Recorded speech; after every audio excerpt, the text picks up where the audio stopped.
small hand, okay, ordinary hand, long hand and very long hand. Okay, వీటిలో very small hand characteristics ఎలా ఉంటాయో చూద్దాం. ఈ very small hand వాళ్ళ చేతులు అంటే వెరీ స్మాల్ హ్యాండ్, చాలా చిన్న చేతులు ఉంటాయి వాళ్ళకి. ఈ సైజు ఎట్లా చెప్తారు అనేది నేను రేపు చెప్తాను, కానీ గుర్తు చేయండి. దీనికి ఒక ఫార్ములా ఉంది, మ్యాథమెటికల్ ఫార్ములా ఉంది. హ్యాండ్ సైజ్ ఎలా ఐడెంటిఫై చేయాలి, వెరీ స్మాల్ హ్యాండ్ అంటే ఏంటి, లాంగ్ హ్యాండ్ అంటే ఏదైతే లాంగ్ హ్యాండ్, ఏదైతే వెరీ లాంగ్ హ్యాండ్, ఏదైతే ఆర్డినరీ హ్యాండ్, ఇవన్నిటికీ కూడా స్పెసిఫిక్ ఫార్ములాస్ ఉంటాయి. ఓకే, ఒకటేమో పామ్ సైజు, 2 ఫింగర్స్ సైజ్. చేతికి ఉండేవి రెండే కదా, ఒకటి పామ్ అంటే అరచెయ్యి, ఈ అరచేతిని ఆడుకున్నటువంటి 5 వేళ్ళు. ఈ 5 వేళ్ల యొక్క సైజుని బట్టి, ఈ చేతి సైజు పొడుగు వెడల్పులను బట్టి దానికి ఒక ఫార్ములా వేసుకొని ఇది ఏ కేటగిరీకి చెందుతుంది హ్యాండ్. ఇక్కడ మీరు ఏ ఫార్ములా ఒకటే, depending on the size of the ఫార్ములాలో చూడండి పర్సంటేజ్ ని బట్టి ఇది will be divided into 5 types అన్నమాట. ఒకటి very small, normal, small, long. ఏ కేటగిరీస్ అయితే ఏవైతే సైజెస్ బట్టి చెప్పుకున్నామో ఆ sizes based on the formula we have to evaluate. అందుకే పామిస్ట్రీ నేర్చుకోవాలి అనుకున్నా లేదా దాన్ని ప్రాక్టీస్ చేయాలనుకున్నా మీకు కంపల్సరీ ఒక స్కేలు, ఒక రోలర్ ఒకటి కావాలి. పెన్సిల్ రోలర్, పెన్సిల్ కాకుండా రౌండ్ది పెన్సిల్ సైజు రోలర్ ఒకటి అది ఉంటే అదేమవుతుందంటే మౌంట్ హైట్ ఐడెంటిఫై చేయడం కోసం కావాల్సి వస్తుంది. నెక్స్ట్ మ్యాగ్నిఫైయింగ్ గ్లాస్, ఈ 3 కంపల్సరీ ఉండాలి మనకి. స్కేల్ ఎందుకు అంటే టు మెజర్ ద హ్యాండ్, తర్వాత డిఫరెంట్ మెజర్మెంట్స్ ఉంటాయి అందులో. ఆ మెజర్మెంట్స్ రాసుకొని క్యాలిక్యులేషన్స్ చేసుకోవడానికి చిన్న scale. Roller height of the mount identify చేయడం కోసం అండి. నెక్స్ట్ మ్యాగ్నిఫైయింగ్ గ్లాస్, గ్లిఫ్స్ అని ఉంటాయి, చిన్నటువంటి నాళికా రేఖలు అంటారు, అవి ఐడెంటిఫై చేయడం కోసం. ఓకే, ఇది ఫర్దర్ గా మాట్లాడుకుందానండి దీని గురించి, అది పెద్ద సమస్య కాదు. ఓకే, ప్రాక్టికల్ గా మనం ప్రాక్టికల్స్ లోకి దిగినప్పుడు హ్యాండ్స్ డైరెక్ట్ గా ఐడెంటిఫై చేయడానికి మనకు వచ్చినప్పుడు మనం ఆలోచిద్దాం. ఓకే, ఇవాళ ప్రజెంట్ హైదరాబాద్ లో ఉన్నాను, ఇవాళ రేపు కూడా హైదరాబాద్ లో ఉంటాను. ట్యాబ్ లో పాఠం చెప్పడం కుదరకపోతే కనుక మొబైల్ లోనే చెప్తాను. ఆ ఫార్ములాస్ అవన్నీ కూడా ట్యాబ్ చేతికి వచ్చిన తర్వాత చెప్తాను, వేసి చూపిస్తా. హ్యాండ్ సైజు, దాని డిఫరెన్షియేషన్, దాని ఫార్ములా ఎట్లా వేయాలి, మెజర్మెంట్ ఎంత, ఏ మెజర్మెంట్ ఎంత వాల్యూ వస్తే ఏ కేటగిరీకి హ్యాండ్ వస్తుంది అనేది ఫర్దర్ గా స్టడీస్ చేద్దాం. ఇంకా ఫస్ట్ లక్షణాలు వినండి. వెరీ స్మాల్ హ్యాండ్ క్యారెక్టరిస్టిక్స్ ఎలా ఉంటాయి అంటే, వీళ్ళు these are the most selfish people అన్నారు. వీడు వాడి అవసరం కోసము, వాడి స్వార్థం కోసము, వాడి కోసం వాడు బతికేటటువంటి మనిషి. ఇప్పుడు అక్కర్లేని అనవసరపు గొడవలకు దూరుతూ ఉంటాడు అందరితోటి, ఫ్యామిలీలోనేనంతే, బయట వాళ్ళతోటేనంతే. ఎవరితోటి వీడు పీస్ ఆఫ్ మైండ్ తోటి బతకలేడు. ఇది ఆల్వేస్ క్వారల్సమ్, ఏదో ఒక కంప్లైంట్ ఇస్తూ ఉంటాడు, లేదా వాడిని తిడుతూ ఉంటాడు, వీళ్ళు తిడుతూ ఉంటాడు, ఇంట్లో వాళ్ళని తిడుతూ ఉంటాడు. వీడికి ఇదే పని. వీడు మైండ్ ప్రశాంతంగా ఉండదు, వీడు ఫిజికల్ ప్రశాంతంగా ఉండదు, వీడు ఎక్కడ కూడా స్థిరంగా కూర్చోలేడు, ఏ డెవలప్మెంట్ వీడు పోగేసుకోడు. ఇది వెరీ స్మాల్ హ్యాండ్ ఉండేటటువంటి. మళ్ళీ ఇందులోనే different categories, 7 types of categories ఉంటాయి. Size, based on size there are 5 types కి వచ్చేసరికి 7 టైప్స్. ప్రైమరీ హ్యాండ్, తర్వాత workman's hand, artistic hand, philosopher's hand, mixed hand, ఇలాగా అక్కడ మళ్ళీ 7 రకాలు. వాటి గురించి సపరేట్ డిస్కషన్ చేసుకుందాం. But basically based on a formula or size of the hand, మీకు ఇది వెరీ స్మాల్ హ్యాండ్ అని చెప్పి ఎప్పుడైతే మీరు ఐడెంటిఫై చేయగలుగుతారో అప్పుడు వాడి క్యారెక్టరిస్టిక్ గురించి మాట్లాడుతున్నాను. ఓకే, ఇది ఆర్ వెరీ క్వారల్సమ్. ఎంతసేపు వాడి మీద వీడి మీద కంప్లైంట్ ఇస్తూ బతకడం తప్ప వీడికి ఇంకోటి చేస్తారు. Next small hand. ఈ స్మాల్ హ్యాండ్ ఉన్న వాళ్ళకి వీళ్ళకున్నంత లేజీనెస్ ఇంకెవరికి ఉండదు. వీళ్ళు ఏంటంటే ఊహల్లో బతుకుతుంటారు. These people are called as daydreamers. అది చెయ్యాలి, ఇది చెయ్యాలి, ఇది చేయాలి, అది చేయాలని చెప్పి ఆలోచిస్తూ ఉంటాడు. ఉన్నవాళ్ళతో, పక్క వాళ్ళతో. ఒకటి చెప్తాను, ఈ క్యారెక్టరిస్టిక్స్ ఆడవాడికైనా మగవాడికైనా ఒకటేనండి, గుర్తుపెట్టుకోండి.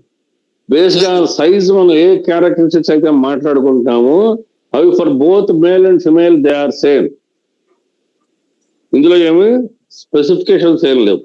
ఓకే, స్పెసిఫికేషన్స్ వాళ్ళకైతే ఇలాగా వీళ్ళైతే ఇలాగా అనేటటువంటి స్పెసిఫికేషన్స్ అయితే ఏమీ లేవు. ఇవి ఎవరికైనా ఒకటే. ఈ స్మాల్ హ్యాండ్ పీపుల్ ఎలా ఉంటారంటే వీళ్ళకి తెలివితేటలు ఉంటాయి, కానీ ఆ తెలివితేటలు ఉపయోగించుకునేటువంటి ప్లాట్ఫారం దొరక ఇబ్బంది పడతారు. Even though their brains are very sharp, they cannot utilize them proper platform దొరక్క. వీళ్ళు వాటిని వాడుకోలేరు. వీళ్ళ తెలివితేటలు వీళ్ళ సలహాల వల్ల ఇంకొకటి ఎవడన్నా బాగుపడతాడమో తప్ప వీడు బాగుపడడం అనేది జరగదు. బట్ దే ఆర్ వీళ్ళకున్న పెద్ద లక్ష్యం బద్ధకం. అదొక్కటి వదిలేస్తే వీళ్ళు బ్రహ్మాండంగా బయటకు వస్తారు. ఇంకా 3 ఆర్డినరీ హ్యాండ్. వీళ్ళకి విజ్డమ్ అంటే జ్ఞానం, భగవంతుడు ఇచ్చినటువంటి జ్ఞానం ఎక్కువ ఉంటుంది. ప్రాక్టికల్ పీపుల్ వీళ్ళ వల్ల సొసైటీకి ఉపయోగం ఉంటుంది, ఫ్యామిలీకి ఉపయోగం ఉంటుంది. Idealistic people. నెక్స్ట్ ఇంకోటి ఏంటంటే వీళ్ళకి సంఘంలో గౌరవ మర్యాదలు ఉంటాయి. ఏ సమస్య వచ్చినా కానీ వాడి భుజాల మీద వేసుకుని వాడు దాన్ని సాల్వ్ చేసేటటువంటి ప్రయత్నం చేస్తారు. మోస్ట్లీ సక్సెస్ కూడా అవుతారు. ఫెయిల్యూర్స్ అనేవి ప్రతి వాడికి common, but they will try to the extent. దాని చివరి దాకా ప్రయత్నం చేసి 70-80% సక్సెస్ సాధిస్తారు. సో అటువంటి వాళ్ళకి ఏమవుతుందంటే people appreciate that for their work and their wisdom. వీడు చుట్టూ 10 మంది కూర్చుని వీడు ఏం చెప్పినా సరే మన కోసమే కదా అని చెప్పి వింటారు. అటువంటి క్వాలిటీస్ ఉన్నవాడు. ఇది 3వ కేటగిరీ ఆర్డినరీ. పోతే లాంగ్ హ్యాండ్. లాంగ్ హ్యాండ్ వీళ్ళు కూడా సొసైటీకి పనికొచ్చేవాళ్ళే, కానీ ఒక్కొక్కసారి ఏమవుతుందంటే వర్క్స్ విషయాల్లో చాలా రూట్ గా ఉంటారు అవతల వాళ్ళకి. వీళ్ళు ఏదైనా ఒక ఒపీనియన్ ఫామ్ చేసుకుంటే ఇంకా అవతల వాడికి ఎంత చెప్పినా వినరు. దాని మీద నాదే కరెక్ట్ అనేటటువంటి కొంత మొండితనం ఉంటుంది వీళ్ళు. అయితే ఇక్కడ ఒక చిన్న ట్విస్ట్ ఏంటంటే ఎక్కువ పనులు అంటే వీళ్ళ ఈగోని కనుక మనం ట్యాప్ చేసి వదిలేస్తే, మనం జస్ట్ ఇలా ట్యాప్ చేసి వదిలేస్తే వాడు ఎటువంటి పని అయినా చేసుకొచ్చేస్తాడు. అది ఎంత దూరమైనా పెడతాడు వాడు అనుకున్న పని చేయడానికి. ఏదో ఒక చోట ఏదైనా ఒక ఊర్లో చెరువు తవ్వించాలి అనుకోండి, ఇలాంటి వాళ్ళకి చెప్పామంటే 2 నెలల్లో కాకపోతే కనీసం 6 నెలలైనా ఆ ఊళ్ళో ఆ పని అవుతుంది. సొసైటీకి పనికొస్తుంది, సంఘానికి పనికొస్తుంది అంటే వీడు మొత్తం వాడి ఎనర్జీ మొత్తం వాడు దాని మీద స్పెండ్ చేస్తాడు. ఎవరిది long hand, very long hand. ఈ వెరీ లాంగ్ హ్యాండ్ వాళ్ళ వల్ల, మొట్టమొదటి కేటగిరీ వాళ్ళ వల్ల ఎవరికి ఉపయోగం ఉండదండి. ఇప్పుడు ఈ వెరీ లాంగ్ హ్యాండ్ ఉన్న వాళ్ళలో వీళ్ళు ఎక్కువగా రిచ్ పీపుల్ ఇళ్లలో ఉంటారు. తండ్రో తాతో ఎక్కడో సంపాదించేసి పడేసి పోతాడు. వీడి తర్వాత వాళ్ళు కూడా అది తింటూ కూర్చుంటారు. ఇక అలాంటి వాళ్ళు ఎక్కడ తగలలేదా ఎవరికైనా? నాకు తగిలారు గురుగారు, మా సొంత తమ్ముళ్ళే ఉన్నారు. ఎవడు పని చేయడండి. అవును గురుగారు, ఎవడు పని చేయడు. దే డోంట్ వర్క్, తింటారు. వీళ్ళు సంపాదించిన ఆస్తి కాదు అది. ఎవడో సంపాదించి పెడతాడు. అదేంట ఎవడో సంపాదించి పెడతాడు, ఎవడో సంపాదించి పెట్టింది వీడు తింటా ఉంటాడు. అవునండి, వీళ్ళకి ఇంక వేరే వర్కే ఉండదండి. ఫస్ట్ వెరీ స్మాల్ హ్యాండ్ వాళ్ళ వల్ల, వెరీ లాంగ్ హ్యాండ్ వాళ్ళ వల్ల, ఈ 2 కేటగిరీస్ పీపుల్ వల్ల సొసైటీకి ఉపయోగం ఉంటుంది, ఫ్యామిలీస్ కి ఉపయోగం ఉంటుందండి. ఇవి these are the characteristics of the 5 types of hands. అయితే మనం ఒక చెయ్యి మన చేతుల్లోకి తీసుకుని మనం అబ్జర్వ్ చేసేటప్పుడు దాని కలరు, దాని టెక్స్చరు, దాని హార్డ్నెస్, ఈ 3 కూడా మనం దృష్టిలో పెట్టుకోవాలి. చెయ్యి సాఫ్ట్ గా ఉందా, లేకపోతే రఫ్ గా ఉందా, లేకపోతే కలర్ ఎలా ఉంది, కలర్ పింక్ కలర్ లో ఉందా, బిస్కెట్ కలర్ లో ఉందా, లేదా బ్లాక్ కలర్ లో ఉందా, దీన్ని బట్టి కొన్ని క్యారెక్టరిస్టిక్స్ మార్పు వస్తూ ఉంటాయి. ఓవరాల్ గా ఈ 5 క్యారెక్టరిస్టిక్స్ ఏదైతే very small hand to very long hand మనం మాట్లాడుకున్నామో ఇవి బ్రాడ్ గా మీకు సింపుల్ అంటే వాళ్ళ గురించి ఓవరాల్ గా బ్రాడ్ గా చెప్పడం జరిగింది. వేరే వేరే సబ్జెక్టులకు వెళ్ళినప్పుడు వేరే వేరే యోగాలు చెప్పినప్పుడు వీళ్ళ గురించి మళ్ళీ ఇంకా డిస్కషన్ పూర్తిగా ఉంటుంది. అయితే నిన్న 2 ఫొటోస్ పంపించాను కదా, ఆ 2 ఫొటోస్ లోను ఫస్ట్ ఫోటోలో ఉన్నది ఏమిటి అంటే it is the total number of rasis and the planetary houses. ఈ గ్రహాలకు ఇచ్చినటువంటి పొజిషన్స్, ఈ పొజిషన్స్ ఫిక్స్డ్ అండి. ఈ రాసులు ఫిక్స్డ్. చూపుడు వేలు మొదటి కడుపు నుంచి మొదలు పెట్టుకుని 1 మేషం, 2 వృషభం, 3 మిథునం, మిడిల్ ఫింగర్ వదిలేసి మిగతా ఉగరపు వేల దగ్గర నుంచి కర్కాటకం, సింహం, కన్య, చిటికిన వేల దగ్గర తులా, వృశ్చికం, ధనుస్సు, మధ్య వేలు ఏదైతే ఉందో అంటే చూపుడు వేలు పక్క వేలు ఏదైతే ఉందో అది మకర, కుంభ, మీనాలు. ఆ మకర, కుంభ, మీనాలకి కింద శని పర్వం ఉంటుంది, చూపుడు వేలు కింద గురు పర్వం ఉంటుంది. ఈ యువతల పక్క రవి, యువతల పక్క బుధుడు, బొటన వేలు కింద శుక్రభాగం, దానికి గురుడికి మధ్యలోనేమో కుజుడు, మార్స్, తర్వాత ఇక్కడ బుధుడి కిందేమో చంద్రుడు, ఈ చంద్రుడికి బుధుడికి మధ్య కుజుడు, సెంటర్ ఆఫ్ ద హ్యాండ్ రాహువు, మణికట్టు ఏదైతే వాచ్ పెట్టుకుంటామో ఆ ఏరియా కేతువు. So these are the placements posited in palmistry. అయితే 2 గుర్తుపెట్టుకోండి, మీరు జ్యోతిషం నేర్చుకుని వెళ్ళగా అందులో కూడా ఇక్కడ ఏమవుతుంది అంటే ఆస్పెక్ట్స్ అనేది మనకి ఇక్కడ చేతిలో ఉండదండి, అది గుర్తుపెట్టుకోండి. దృష్టులు లేవు ఇక్కడ, ఏ దృష్టి లేదు. అదేనా దృష్టి అనేది ఇక్కడ ఎక్కడ మాట్లాడడం పామిస్ట్రీలో. సాముద్రిక శాస్త్రంలో ఎక్కడా కూడా దృష్టి మాట్లాడము. మిత్రత్వ శత్రుత్వాలు, దృష్టి ఈ 2 కూడా ఇక్కడ మాట్లాడే పని లేదు. అసలు వాటిని టచ్ చెయ్యమ్మా. ఎందుకు టచ్ చేయమంటారా? ఎందుకు టచ్ చేయము అంటే ఇక్కడ చేతిలో ఉండేటటువంటి పర్వంలో ఉండేటటువంటి లక్షణాలను బట్టి జాతకం చెప్తాం. అర్థమైందా?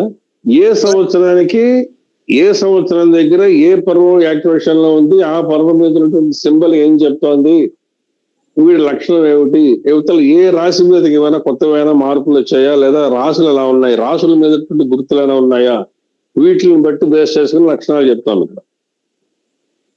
ఓకే, ఇది జనరల్ లా. ప్రిడిక్షన్ కూడా ఇలాగే చెప్తాం.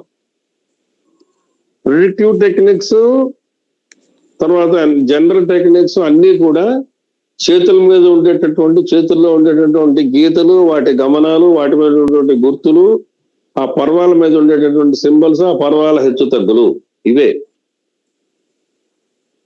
మీరు అప్లై చేసుకుంటే మీ నచ్చిన మెథడ్ మీరు ఏదో ఒకటి అప్లై చేసుకోండి. దాని గురించి నేను మాట్లాడను. టెక్నిక్స్ ఆర్ డిఫరెంట్, కానీ బేసికల్ గా వాడి ఒక జాతకం గురించి లేదా ఒక జాతకాల గురించి మనం ఆలోచన చేసినప్పుడు లేదా మనం యోచన చేసినప్పుడు మన దగ్గరికి హ్యాండ్స్ వచ్చినప్పుడు మనం చేసేటటువంటి మొట్టమొదటి స్టడీస్ అన్ని ఏంటి అంటే లెఫ్ట్ హ్యాండ్ లో ఏమున్నాయి, రైట్ హ్యాండ్ లో ఏమున్నాయి, మీకు ఏ సింబల్స్ కనిపిస్తున్నాయి, ఏ ఏజ్ దగ్గర ఏ సింబల్ యాక్టివేట్ అవుతోంది, ఇవి దీన్ని బట్టి లక్షణాలు మొత్తం చెప్పుకుంటూ వస్తాం. యోగాలు 350 యోగాల దాకా ఉన్నాయి. సో ఇవి నెమ్మదిగా 1 by 1 చెప్పుకుంటూ వద్దాం. రేపు సోమవారం నాటికి మొత్తం బ్యాచ్ ఫైనల్ అయిపోతుందండి. ఎవరెవరైతే మనకి హాఫ్ షేర్ గా వస్తున్నారో ఉంటున్నారో మొత్తం వాళ్ళందరినీ కూడా ఎలిమినేట్ చేయడం జరుగుతుంది. సో గుడ్డ బ్యాచ్ ఎంత బ్యాచ్ ఉంటే ఎంతమంది 4 ఉంటారా, 5 ఉంటారా, 6 ఉంటారా, వాళ్ళే ఉంటారు, మిగతా వాళ్ళు ఎవరు ఉండరు, తీసేస్తారు. ఓకే, మండే నుంచి మనం టైమింగ్స్ 8 o'clock టైమింగ్ బెటరా లేకపోతే ఒక హాఫ్ అన్ అవర్ అయినా ముందుకు జరుపుదాం అనేది ఆలోచిద్దాం. ఒకటి సాటర్డే సండే డే టైం ఏ టైం మీద షూట్ అవుతుంది చెప్పండి అందరూ, రెగ్యులర్ గా వచ్చేవాళ్ళు. సార్ ఉదయం 11 గంటలకి స్టార్ట్ చేయొచ్చు సార్. ఉదయం మరి మిగతా వాళ్ళు సుబ్రహ్మణ్యం గారు. నమస్కారం సార్. నమస్తే అండి, అనిల్ మాట్లాడుతున్నాను సార్. చెప్పండి. సండే నాకు మధ్యాహ్నం వరకు వేరే అవిగేషన్ ఉంది సార్. సాటర్డే పర్లేదు, సండే ఆ టైం కుదరదు. సండే 3 o'clock ఓకేనా? 3 o'clock okay sir. Okay, Sunday 3 o'clock, Saturday Sunday 3 o'clock పెట్టుకుందామా? హ్యాపీ గురువు గారు, ఇబ్బంది ఏం లేదు. సంజీవ్ గారు అలా గురువు గారు, నేను హ్యాపీ. ఓకే, సుబ్రహ్మణ్యం గారు. సుబ్రహ్మణ్యం గారు, నాకే కార్యక్రమం సార్, ఒకవేళ నాకేమైనా కార్యక్రమాలు ఉంటే నేను రికార్డు వింటాను సార్, పర్వాలేదు. Okay, right. కార్యక్రమాలు అటెండ్ అవుతాను, ఏమైనా కార్యక్రమాలు ఉంటే కనుక రికార్డు వింటానండి. అది ఆప్షనల్, అది పక్కన పెట్టండి. కమ్మరి సివిల్ మీకు ఓకేనా? Saturday Sunday 3 o'clock. సార్ నాకు సాటర్డే కుదరదు సార్, నేను ఒక్కరోజు నేను వింటాను సార్. అదే రైట్, సండే 3 o'clock వస్తారు కదా? ఓకే సార్, నాకు ఏ ప్రాబ్లం లేదు. ఓకే, మహేందర్ గారు మీరు కంటిన్యూ అవుతున్నారా? అవుతున్నా సార్, నాకు ఎప్పుడైనా ఓకే. Right, okay, right. ఎందుకంటే నాకు ఒక క్లారిటీ కావాలి కదా, అందుకని. ప్రవీణ్ గారు ఎవరో కొత్తగా వచ్చారు. ప్రవీణ్ గారు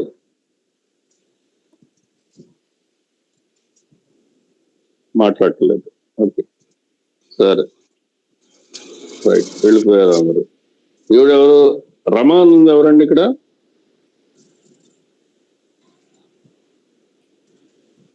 అని ఇంత గొప్ప శాస్త్రం లేట్ గా నేర్చుకున్నాను, ఇప్పుడు బాగా ఇస్తాను గురువు గారు. ఎప్పుడో నేర్చుకోవాల్సి మీ దగ్గర, నిజంగా ఎంత వాల్యూ ఉందని దీని గురించి. ఈ పామిస్ట్రీ ఇంత గొప్పదని ఇప్పుడే అర్థమవుతాను. పామిస్ట్రీ గొప్పతనం ఇప్పుడే అర్థమవుతాను గురువు గారు అంటున్నా. ఎవరండి, ఏమంటారు? ఇక్కడ ఎవరు కోలార్ ఉన్నారు? ఎవరు సార్ అది? ఒక్క నిమిషం ఉండండి సార్, ఒక్క నిమిషం ఉండండి. కోలా అని ఎవరు ఉన్నారు ఇక్కడ? వెళ్ళిపోయారా? Very good. సరే, సో ఉన్నవాళ్ళు ఎవరో వాళ్ళని ఫిక్స్ చేసి మిగతా వాళ్ళంతా ఎలిమినేట్ చేసేస్తా గ్రూప్ నుంచి. ఓకే, మై ప్రిన్సిపల్ ఇస్, నాకు తెలుసున్నది నేను ఫ్రీగా చెప్పను, నాకు తెలియని దాని విషయంలో నేను కాల్ పెట్టను, నాకెందుకు వచ్చింది. సరే, ఇది నందెమ్మని ఎవరు ఉన్నారు? ఎవరండి ఆయన? లేడీస్ తెలియట్లేదు, జెంట్స్ తెలియట్లేదు. హలో, సరే కానివ్వండి. సరే సార్, అయితే రేపు ఈవినింగ్ మరి 8 o'clock, రేపు సండే కదా? అవును గురువు గారు. రేపు సండే 3 o'clock రెడీగా ఉండండి అంతా. ఓకే, రేపు 3 o'clock క్లాస్ స్టార్ట్ అవుతుంది. ఫార్ములా చెప్తా. పామ్ సైజ్ ని బట్టి how to identify the size, అంటే ఆ మెజర్మెంట్ ని బట్టి how to identify the size. Fingers height ని బట్టి దానికి ఉన్న మెజర్మెంట్ ని బట్టి how to identify the hand. అంటే ఏ క్లాసిఫికేషన్ తెలియాలిగా మీకు. అవును గురువు గారు. ఇప్పుడు స్క్వేర్ హ్యాండ్ అంటే చూడగానే తెలుస్తుంది, ఏది పొడుగు వడల్పు సమానంగా ఉన్న హ్యాండ్ స్క్వేర్ హ్యాండ్ అని తెలుస్తుంది. కానీ ideal hand, conical hand, philosopher's hand ఎట్లా తెలుస్తాయి? అవును గురువు గారు. So we have to use the simple formula. చిన్న ఫార్ములాస్ ఉంటాయి రెండింటికి కూడా. ఆ ఫార్ములా పెట్టుకుంటే మీరు కన్ఫ్యూజన్ ఉండదు. ఇంకా మిక్స్డ్ హ్యాండ్స్ ఉంటాయి. చెప్పండి. మౌంట్ కనుక్కోవడానికి రోలర్ ఉండాలన్నారు, అంటే ఏంటి గురువు గారు అది? నాకు స్కేల్ అంటే కళ్ళ కాదు, చేతిని టేబుల్ మీద పెట్టినప్పుడు, మీరు రోలర్ అంటే రౌండ్ గా ఏదైనా ఒక పెన్ ఉందనుకోండి, రౌండ్ ఇంక్ పెన్ అనేది ఏదైనా ఉందనుకోండి, దాన్ని మీరు రోల్ చేస్తే ఆ రోల్ అయ్యేటటువంటి పెన్ను వెళ్ళేటప్పుడు కింద గ్యాప్ ఉందా, గ్యాప్ లేకుండా ఫ్లాట్ గా ఉందా అనేది తెలుస్తుంది. Okay okay. కార్పెంటరు దాంతో చెక్కిన తర్వాత వాడు ఒక చిన్నది ఎల్ టైప్ లో ఒక దాంట్లో పెట్టుకుని మెజర్మెంట్ చూసుకుంటాడు, సమానంగా ఉందా లేదా చూసుకుంటాడు. చూసారా? మీరు కార్పెంటరీ వర్క్ ఎప్పుడైనా అబ్జర్వ్ చేస్తే తెలుస్తుంది. వాడు ఏం చేస్తారంటే దే విల్ ఫిజికల్ గా ఒక చిన్న ఇన్స్ట్రుమెంట్ ఉంటుంది, ఆ ఇన్స్ట్రుమెంట్ పెట్టి చూసుకుంటూ ఉంటాడు వాడు. అంటే లెవెల్ సరిపోయిందా, ఎగుడు దిగుడు ఉన్నాయా అని చెప్పి. చేతిలో ఎత్తు పల్లాలు ఉన్నాయా, ఫ్లాట్ గా ఉన్నాయా, పర్రోలు ఎంత ఎత్తుంది అనేది మీరు రోలర్ జాగ్రత్తగా రోల్ చేస్తే తెలుస్తుంది. రౌండ్ అండి, ఫుల్ రౌండ్. మసాలా కొట్టలాంటి చిన్న పెన్సిల్ ఒకటి పలకల కింద ఉంటుంది, అది సరిగ్గా తెలియదు మీకు. అదే పాత చెక్క పనులు, ఇంకి పనులు ఉంటాయి చూసారా? ఇంకి పన్ను ఎలా ఉంటుంది? రౌండ్ గా ఉంటుంది కదా. అవునండి. అది రోల్ చేశారు అనుకోండి చేతి మీద, అది ఏమవుతుందంటే మౌంట్ ఎక్కువ ఉన్నప్పుడు పైకి లేస్తుంది, కింద గ్యాప్ వస్తుంది చేతికి. అవునండి. అది ఐడెంటిఫై చేయడం కోసం అని. అర్థమైంది గురుగారు. కొన్నాళ్ళకి మీకు రోలర్ అక్కర్లే, రెగ్యులర్ గా చేతులు చూడడం అలవాటు అయితే రోలర్ అక్కర్లే. అర్థమైంది గురుగారు. సో అది ఏమవుతుందంటే మీకు అట్లా అది తెలుస్తుంది అనమాట. తెలిస్తే దాన్ని బట్టి ఏది ఏ మౌంట్ హైట్ ఉంది, ఏ మౌంట్ డౌన్ ఉంది, ఏ మౌంట్ ప్రశాంతంగా ఉందని పర్వాల గురించి చెప్పినప్పుడు చెప్తాను మీకు. అలా గురుగారు. సో ఇది ఇలాగ ఏమవుతుందంటే ఆ కూడా చిన్న చిన్న ఇన్స్ట్రుమెంట్స్, ఏం పెద్ద కాస్ట్లీ ఏం కాదు. ఒక హీరో పెన్ ఉంటుంది అనుకోండి, హీరో పెన్ ఇంట్లో వాడుతుంటే హీరో పెన్ ఒకటి, పాత పెన్, ప్రాయన పెన్నే చాలు మనకి. ఓ స్కేలు, ఓ మ్యాగ్నిఫైయింగ్ గ్లాస్, అంతే. ఈ 3 కంపల్సరీ ఉండాలి. అలా గురుగారు. ఆ 3 ఉంటే ఇంకేమవుతుందంటే ఆ 3 మన చేతిలో ఉండాలి.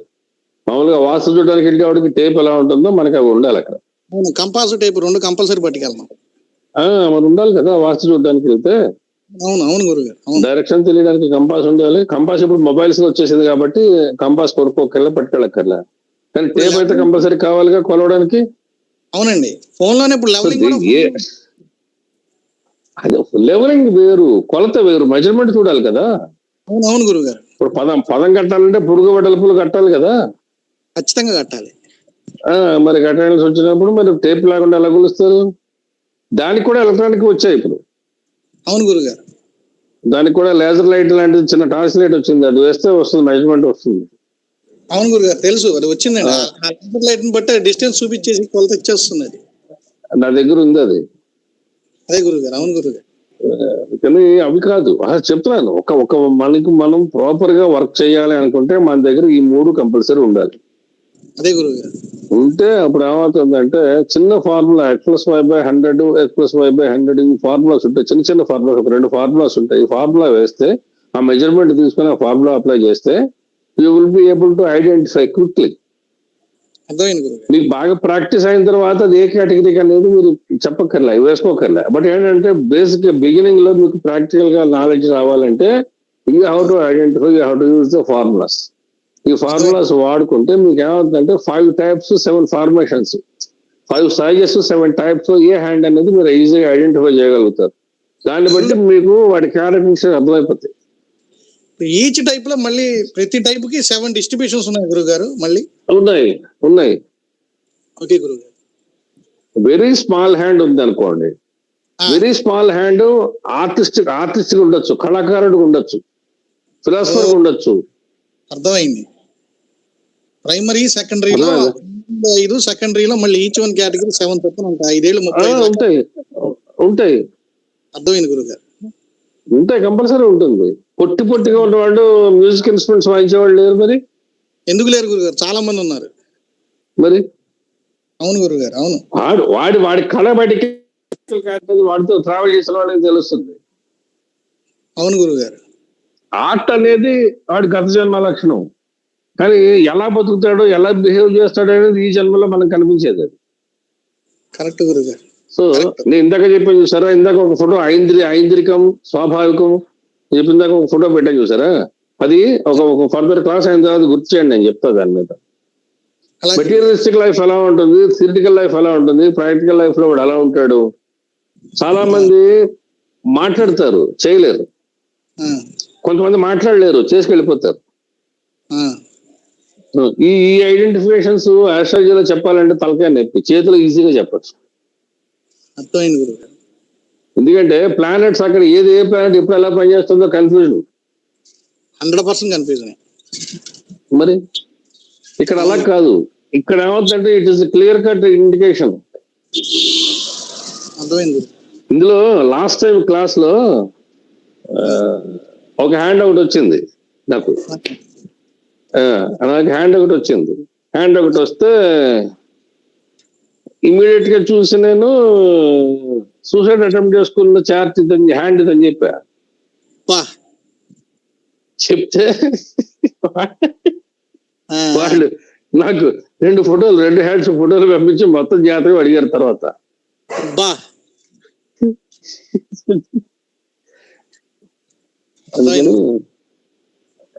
చెప్పచ్చు, మీరు చెప్పచ్చు అలాగా.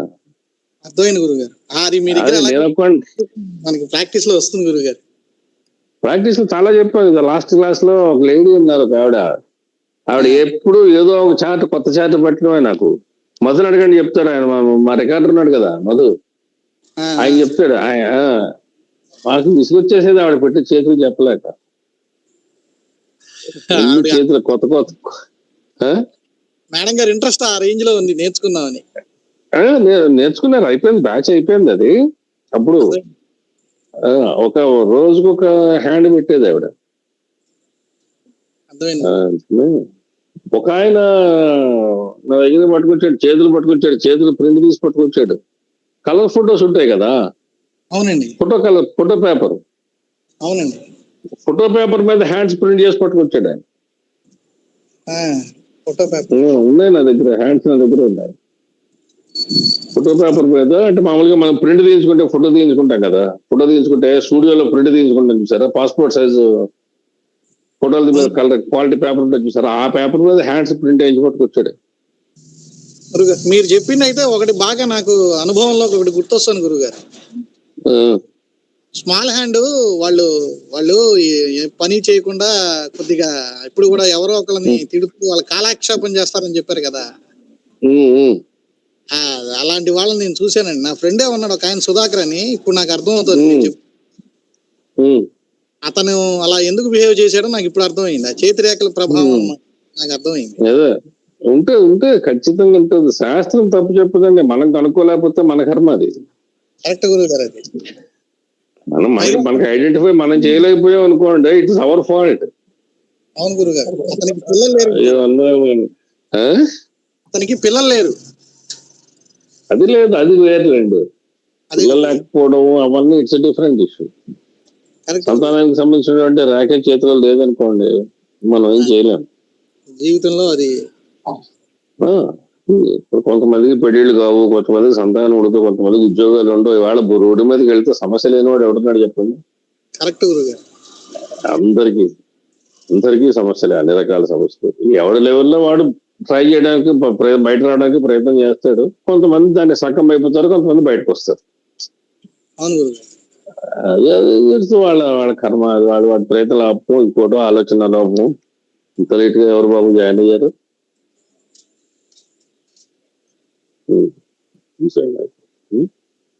సో రేపు మనం ఎగ్జాక్ట్లీ 3 o'clock క్లాస్ చెప్పుకుందామండి. అలా గురుగారు, అలా గురుగారు. రైట్.